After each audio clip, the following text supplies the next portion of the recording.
नमस्ते, Vande Mataram. Revolution India channel पर आप सबका हार्दिक स्वागत, अभिनंदन। दर्शकों, जैसा कि हर बार मैं आप सब लोगों से एक वायदा करता हूं, किसी न किसी ऐसी शख्सियत से आप सबको रूबरू कराऊंगा।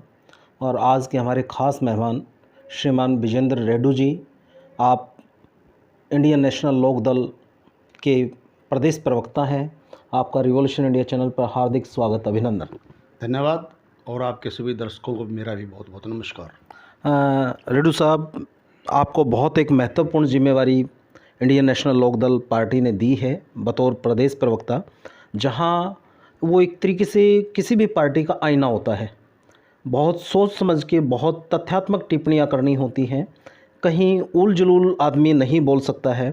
और ऐसी महत्वपूर्ण जिम्मेवारियां, पहले तो हमारे दर्शक जानना चाहते हैं, आप यहाँ जींद ज़िले से जुड़े हुए हैं, यहाँ एमसी भी रहे, शिक्षाविद भी रहे, तो ये बतौर प्रदेश प्रवक्ता तक की जो यात्रा है उसके बारे में थोड़ा बताएं सर। वेद प्रकाश जी, ये तो बहुत लंबी बात हो जाएगी जी। क्योंकि मैं बहुत लंबे समय से इंडियन नेशनल लोक दल पार्टी से जुड़ा हुआ हूँ जी। और प्रदेश प्रवक्ता की जिम्मेवारी मिलने से पहले जी। हल्का प्रधान, जिला उप प्रधान, शैल का जिला प्रधान, प्रदेश अध्यक्ष, प्रदेश सचिव, इन अनेकों पदों पर मैं काम कर चुका हूँ। और विधानसभा का इलेक्शन भी पार्टी की टिकट पर मैं लड़ चुका हूँ। जींद विधानसभा से इलेक्शन में 2019 का चुनाव मैंने ही लड़ा था। क्या बात है। इसके अलावा चाहे बाई इलेक्शन हुए हैं जी, तो कई इलेक्शन इंचार्ज भी मैं रह चुका हूँ जी। डिस्ट्रिक्ट सोनीपत का मैं प्रभारी हूँ फिलहाल 2 साल से। जी। तो इन सारी जिम्मेवारियाँ मैंने निभाई हैं। कहीं ना कहीं मेरी जिम्मेवारियाँ जो है निभाने का तरीका बढ़िया रहा है जी। और पार्टी हाईकमान ने मेरे इस पिछले जो अनुभव और कार्य को देखते हुए शायद उसी के परिणाम के आधार पर मुझे ये जिम्मेवारी सौंपी गई। इसके लिए मैं अपने हाईकमान का बहुत बहुत धन्यवाद भी करता हूँ। माननीय अभय सिंह चौटाला जी, ओम प्रकाश चौटाला जी का बहुत बहुत शुक्रगुजार हूँ, नफे सिंह राठी जी का भी, जो उन्होंने मेरे को इस जिम्मेवारी के काबिल समझा। और मैं अपनी तरफ से पांचाल साहब पूरा प्रयास करता हूँ कि मैं अपना पार्टी का पक्ष मजबूती के साथ रखूँ और हर उस सवाल का मैं जवाब देने में कामयाब रहूं जो कि आज के लिहाज से वो बहुत ज़रूरी है, समाज के लिए भी और आम जनता के लिए भी। ऐसी मैं भगवान से प्रार्थना भी करता हूं कि मुझे ऐसी ताकत दे रखे कि मैं हर सवाल का जवाब अच्छे से दे पाऊं। जी। दर्शकों, मैं क्योंकि व्यक्ति ऐसा चेहरा जिसके बारे में मेरे को थोड़ी जानकारी थी, लेकिन जब चर्चा हुई, जिस प्रकार से रेड्डी साहब ने बताया, उनकी बहुत लंबी राजनीतिक यात्रा है। उस राजनीतिक यात्रा का ही फल है, परिणाम स्वरूप, जो आज प्रदेश प्रवक्ता और पार्टी के अनेक महत्वपूर्ण पदों पर विराजमान है। बतौर प्रत्याशी जींद विधानसभा इन्होंने इलेक्शन भी लड़ा। निश्चित तौर पर आपके अनुभव का फ़ायदा पार्टी उठा रही है। रेड्डी साहब, पार्टी की वर्तमान स्थिति के बारे में आपके क्या विचार हैं? किस प्रकार से पार्टी अपने आप को मजबूत करने के लिए क्या मंथन कर रही है, क्या प्रयास कर रही है? 2019 में इंडियन नेशनल लोक दल की सत्ता होती हरियाणा प्रदेश में, इसमें कोई शक नहीं था। और पूरे हरियाणा प्रदेश से आवाज़ निकलनी शुरू हो गई थी कि 2019 में हरियाणा में इनेलो की सरकार बनेगी। लेकिन कहीं ना कहीं एक इस तरह से किसी का ये कह लो नज़र लगी, और मैं तो कहूँगा कि नज़र ही लगी या किसी ऐसे दुराग्रह हम पार्टी के ऊपर आए जिसकी वजह से पार्टी में विस्फोट हुआ। पार्टी टूट गई और टूटने से एक शाखा इसमें से निकल गई। चौधरी देवीलाल का लगाया हुआ ये वट वृक्ष था और कहीं ना कहीं जब एक शाखा निकलती है तो वट वृक्ष को भी झटका लगता है और पार्टी कमज़ोर हुई। जिसका परिणाम ये हुआ कि 2019 में जो हम सोच रहे थे कि पार्टी सत्ता में आएगी, मात्र एक विधायक हमारा रह गया, चौधरी अभय सिंह जी चौटाला, जो कि एलनाबाद से विधायक बने और बाकी सारे हमारे साथी इलेक्शन हार गए, जिसमें मैं भी एक हूँ।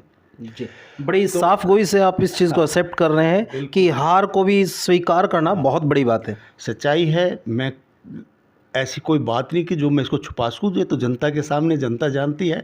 और मैं समझता हूँ कि पार्टी का वो सबसे बुरा वक्त था और शायद उस बुरा वक्त देखना हमारे लिए भगवान का ही एक आशीर्वाद भी बन करके उभरा है। क्योंकि 2019 के बाद जी जिन लोगों ने पार्टी को तोड़ करके और भारतीय जनता पार्टी की सरकार को हरियाणा प्रदेश से जमुनानगर भेजने का जनता के सामने वायदा करके जी चुनाव लड़ा और लोगों ने उनके ऊपर विश्वास जताया, जी और बाद में जिनको वो सत्ता से दूर करने की बात कर रहे थे उन्हीं की गोद में बैठ करके हरियाणा प्रदेश के को धोखा देने का काम किया। जी 2019 के बाद लगातार जिस प्रकार से अभय सिंह जी चौटाला एक कुशल नेता के रूप में उभर करके आए और जो एक सही दिशा उन्होंने पार्टी को दी और जो अथक प्रयास मेहनत की, एकमात्र विधायक होते हुए जी प्रदेश की आवाज़ को बड़ी मजबूती से जिस प्रकार से चाहे विधानसभा हो और चाहे ज़मीन लेवल पर हो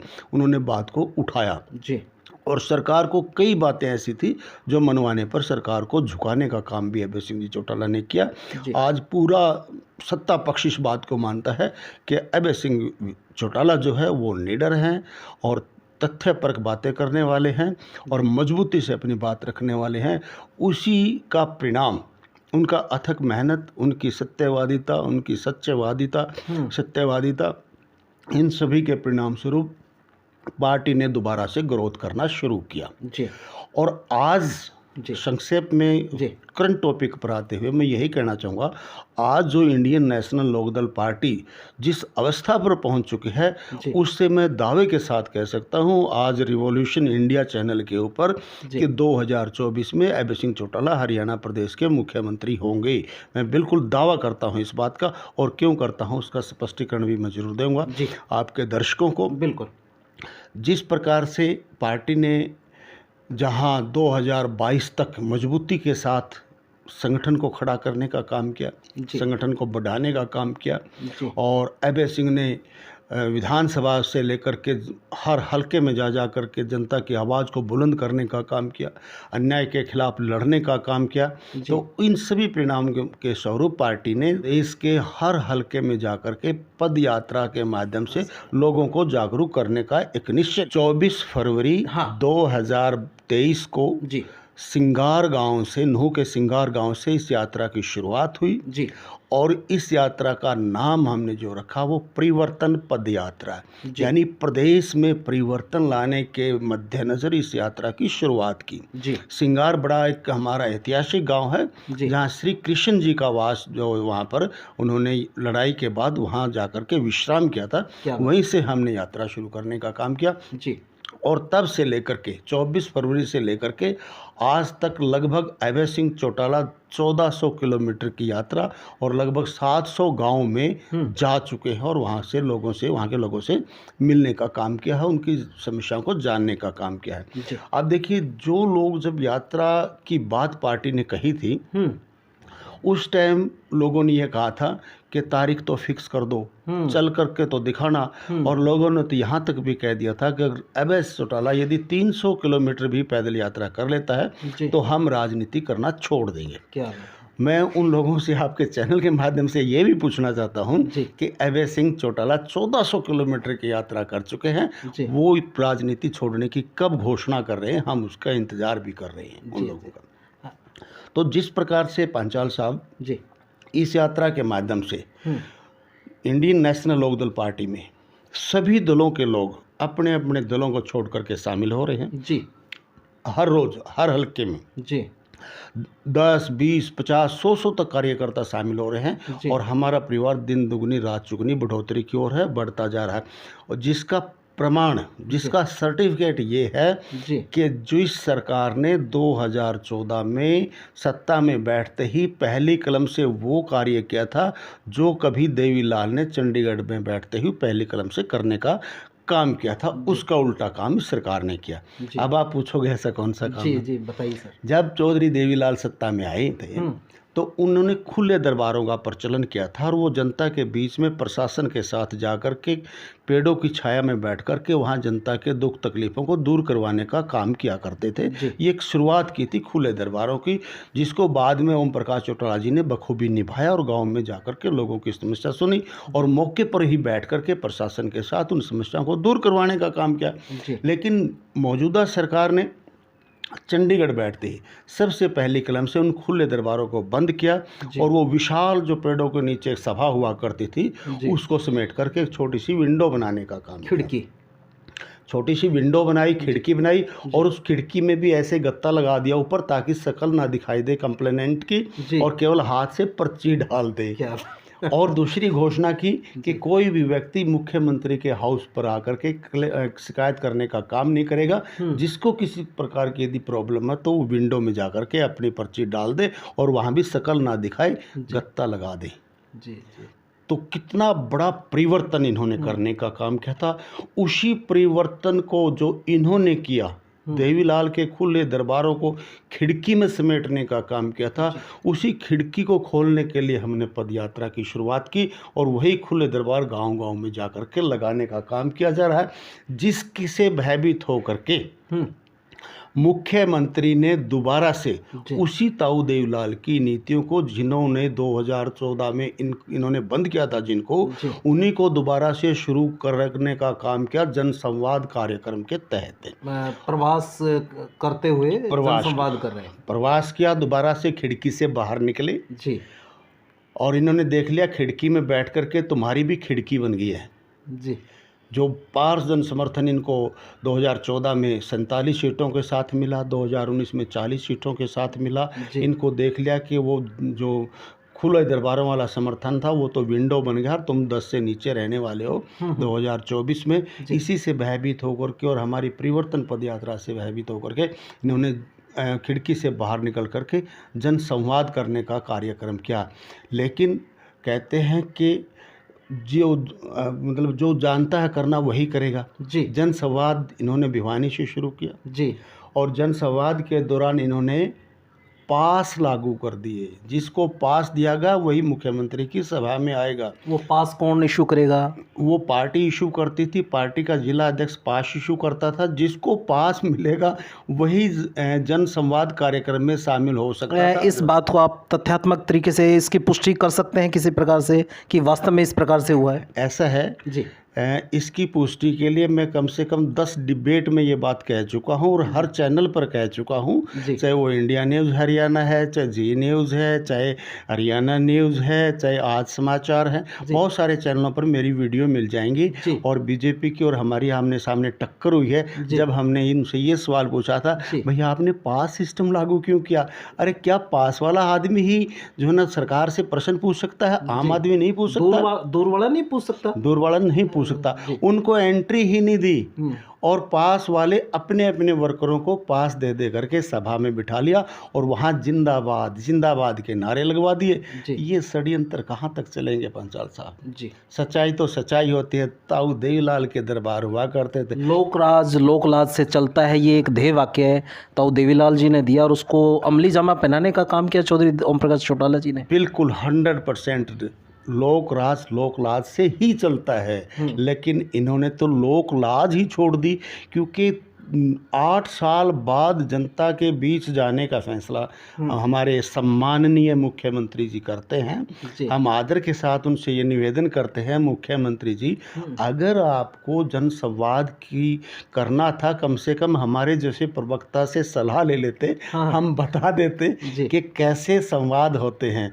पासों से संवाद नहीं होते, संवाद तो होते हैं चले गए किसी की बैठक में जा कर के बैठ गए, लोग बैठे हैं हुक्का पी रहे हैं, उनसे पूछो भाई क्या प्रॉब्लम है। ये दरबार हुआ करते थे, पासों से दरबार नहीं चलते। और दूसरी बात, इसके साथ सिक्योरिटी कितनी थी, पुलिस का अमली जामा कितना ज़्यादा पुलिस फोर्स साथ लेकर के ये चले। तो मैं कहता हूँ कि इस नीति में भी ये पूर्ण रूप से फेल हो चुके हैं। और आगे मैंने थोड़ी देर पहले कहा था कि 2024 में अभय सिंह जी यहाँ हरियाणा प्रदेश के मुख्यमंत्री बनेंगे। वो क्यों बनेंगे इसका स्पष्टीकरण भी मैं दे रहा था। तो ये तो हालात बीजेपी की है जी। जेजेपी की हालात 10 दिन पहले मुख्यमंत्री जी बता चुके हैं जी। आपने भी सुना होगा, मुख्यमंत्री ने स्पष्ट शब्दों में कहा जी। एक चैनल के द्वारा कॉन्क्लेव किया गया था चंडीगढ़ में आयोजित, वहाँ पर मुख्यमंत्री ने स्पष्ट रूप से बोल दिया कि हरियाणा में बीजेपी की सरकार है, जेजेपी का सरकार में कोई हिस्सा नहीं है, वो हमारा मात्र सहयोग कर रही है और हमने आज तक जेजेपी की कोई बात नहीं मानी है। ये मुख्यमंत्री ने स्वयं अपने मुखारबिंद से कहा। उनके मुखारबिंद से ऐसे कमल के फूल निकले जी जो जेजेपी को घायल कर गए। जी है ना। जी तो अब वो घायल घायल जो है ना शिकारी हो गए हैं, वो घूम रहे हैं, घायल हैं। जी आज भी मैं अभी आपके आने से पहले सुन रहा था, जी हमारे बहुत ही सम्मानित प्रदेश अध्यक्ष जेजेपी के निशान सिंह जी का बयान। वो बड़े उदास थे, दुखी मन से कह रहे थे कि मुख्यमंत्री जैसे व्यक्ति को ऐसी बात नहीं कहनी चाहिए थी, हमें इसका दर्द हुआ है। जी ये खुद इन्होंने कहा है। जी निशान सिंह जी का वक्तव्य है ये, उन्होंने कहा कि हमें दर्द है इस बात का, मुख्यमंत्री जैसे मेन ओहदे पर बैठा और व्यक्ति यदि इस तरह की बात कहता तो ये अशोभनीय है। तो फिर भी जेजेपी कह रही है कि हम गठबंधन निभाएंगे, बीजेपी कह रही है समय आएगा तो बताएंगे। जी तो ये हालात जेजेपी के हैं। जी अब रह गई कांग्रेस पार्टी की। जी मैं एक और आज आपको बता दूं, जी कांग्रेस पार्टी में जिस प्रकार की फूट है, और कांग्रेस वाले बड़े दावे के साथ कहते हैं कि हमारी थोड़ी सी टिकट वितरण में गलती हुई, अदरवाइज तो 2019 में हमारा शासन बनता, क्योंकि हमारी 31 सीटें आई थी। जी मैं बताना चाहूँगा कांग्रेस के भाइयों से भी कि भाई आपकी 31 सीटें क्यों आई थी। 31 सीटें तो आई थी, क्योंकि मैं मना नहीं करता, मुख्य विपक्ष आपको बनाया, प्रदेश ने भरोसा किया कि मुख्य विपक्षी के तौर पर कांग्रेस को दे दिया। जी लेकिन कांग्रेस पार्टी ने जहां मुख्य विपक्ष की भूमिका निभानी चाहिए थी, सड़कों पर उतर करके जी सरकार के खिलाफ जो जन विरोधी नीतियां हैं उनको उठा करके जी जनता के बीच में जा करके, लेकिन ये इन्होंने वो बिल्कुल भी नहीं निभाई। एकमात्र विधायक होते हुए जिस प्रकार से अभय सिंह चौटाला ने एक सशक्त विपक्ष की भूमिका निभाने का काम किया, वो 31वीं। और इसके अलावा 2 राज्यसभा के चुनाव हुए, दोनों राज्यसभा के चुनाव में जी चाहे वो 2019 से पहले वाला था जी और चाहे 19 के बाद वाला था, जी दोनों में ही किस प्रकार से बहुमत होते हुए भी कांग्रेस पार्टी अपना बहुमत खो गई और वो अपना राज्यसभा सांसद नहीं बना सकी। और अंदर खाने किस प्रकार से भारतीय जनता पार्टी की इन्होंने मदद करने का काम किया, वो सब जग जाहिर है। जी जी ठीक है। तो प्रदेश की जनता समझ चुकी है कि भूपेंद्र सिंह हुड्डा जी जो आज हरियाणा प्रदेश की कांग्रेस पार्टी है, जी क्योंकि हरियाणा प्रदेश में मैं बार बार कहता हूँ इंडियन नेशनल कांग्रेस है ही नहीं, जी भूपेंद्र नेशनल कांग्रेस है। जी और इसका प्रमाण ये है कि चाहे कुमारी शैलजा हो, चाहे किरण चौधरी हो, चाहे रणदीप सिंह सुरजेवाला हो, जो कि बराबर के कद्दावर नेता हैं जी, उनको किस प्रकार से एक तरफ खुडे लाइन लगाने का काम इनके द्वारा किया जा रहा है। हालांकि वो लग नहीं सकते क्योंकि वो भी कद्दावर नेता हैं। जी जी तो लेकिन जिस प्रकार से उनको नीचा दिखाने के प्रयास में कांग्रेस पार्टी के स्वयंभू नेता जी वो अंदर खाने भारतीय जनता पार्टी की मदद कर रहे हैं, जी जो कि राज्यसभा के चुनाव में स्पष्ट हो चुका है। और जी मैं ये भी बता दूं कि शायद वो 1982 में चौधरी भजनलाल जी हरियाणा प्रदेश के मुख्यमंत्री हुआ करते थे, जी या नहीं सॉरी, वो तो उस टाइम बने थे भजनलाल जी। वो किस प्रकार से बने थे, बहुमत सारा चौधरी देवीलाल के पास हुआ करता था, और वो एक ही झटके में जा कर के एक दिन पहले मंडे को शपथ दिलवानी थी और संडे को भजनलाल को शपथ दिलवा दी, और देवीलाल जी के साथ बड़ा धोखा हुआ था। जी जी ठीक इसी प्रकार से 2005 में भजनलाल को मुख्यमंत्री बनना था। जी भजनलाल के नेतृत्व में इलेक्शन लड़ा गया, 67 सीटें कांग्रेस पार्टी को मिली और भजनलाल को दरकिनार करके मुख्यमंत्री भूपेंद्र सिंह हुड्डा को मुख्यमंत्री बनाया गया था। जी, आप ये कहना चाहते हैं समय अपने आप को हर बार रिपीट करता है? हर बार रिपीट करता है।